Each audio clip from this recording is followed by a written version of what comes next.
Operation সিঁদুরের সাফল্যে কাটিগোড়ার 4টি স্থানে পৃথক পৃথক তেরঙ্গা যাত্রা। অপারেশন সিঁদুরের সাফল্যে কাটিগোড়ার 4টি স্থানে পৃথক পৃথকভাবে বের হলো তেরঙ্গা যাত্রা। কালাইন, কাটিগোড়া, গুমরা এবং পাঁচগ্রামে গতকাল বের হয় বিশাল তেরঙ্গা যাত্রা। হাতে হাতে তেরঙ্গা পতাকা নিয়ে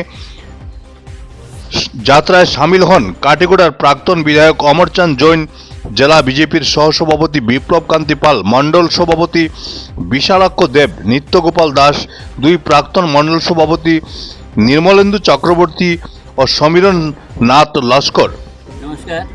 আজ আমাদের এই তিরঙ্গা যাত্রাতে সামিল হয়ে আমি নিজেকে গর্বিত মনে করছি। বিগত এপ্রিল মাসে নিজের দ্বারা নারকীয়ভাবে নিরীহ পর্যটকদের হত্যার প্রতিবাদে স্থানীয় মানুষের যে ক্ষোভ ছিল তারই অঙ্গ হিসাবে এবং প্রধানমন্ত্রী নরেন্দ্র মোদীর কূটনৈতিক দূরদর্শিতার ফলে অপারেশন সিন্দুর নামে যে সামরিক অভিযান যেটা হয়েছিল তার ফলশ্রুতিতে পাকিস্তান তছনছ হয়েছে, পাকিস্তানের অনেক ক্ষতি হয়েছে।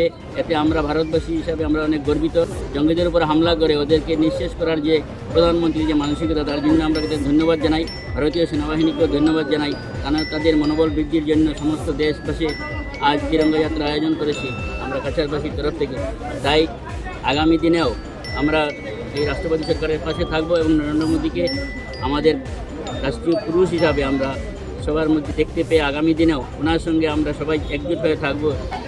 সমস্ত ভারতবর্ষের সাথে কাঠিগড়াতে আমাদের অনেক স্কুল কলেজ বিভিন্ন সংগঠনের সাথে একত্রে মিলিত হয়ে বিভিন্ন রাজনৈতিক সংগঠন এবং অনেক ব্যবসায়ীরা এই তিরঙ্গা যাত্রাতে সামিল হয়েছেন। সবের ভিতরে আনন্দ উল্লাস যে আমাদের সামরিক বাহিনী এবং আমাদের যে বর্তমান সরকার নরেন্দ্র মোদী ওনার কুশলতার জন্য এবং অনেক কুশলতার মাধ্যমে রাজনৈতিক ওরা পরাক্রম দেখিয়েছে। পরাক্রমের মাধ্যমে আমাদের পাকিস্তানের সঙ্গে যে যুদ্ধ হয়েছে, পাকিস্তানরা সবসময় আমাদের ভারতের সঙ্গে ছায়াযুদ্ধ করে থাকে। আর আমাদের পেহেলগামে যেভাবে আমাদের ভক্তবৃন্দকে হত্যা করা হয়েছে সেটা ধর্মের ভিত্তিতে, সেটা অত্যন্ত লজ্জাজনক এবং আমাদের খুব দুঃখিত। আর সেটা সদুত্তর আমাদের সামরিক বাহিনী ওদের পাকিস্তানের ভিতরে গিয়ে হামলা দেখিয়ে দিয়েছে ওদের পরাক্রম। আমাদের আইএসি কুরেশি, আমাদের সামরিক বাহিনীর দুই বীরাঙ্গনা নারী, ওরা দেখিয়ে দিয়েছে আমাদের পরাক্রম।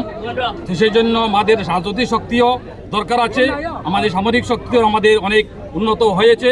আগামীতে দিনে ভারতবর্ষের মানুষ এই ধরনের সরকারের সঙ্গে যে সহযোগিতা করে, যে ভারতবর্ষ একদিন বিশ্বের কাছে মাথা উঁচু করে দাঁড়াবে। ভারত আবার জগৎ সভার শ্রেষ্ঠ আসন লবে। আমরা সবাই জানি ভারতবর্ষের দিকে সমস্ত বিশ্বাস কি আছে।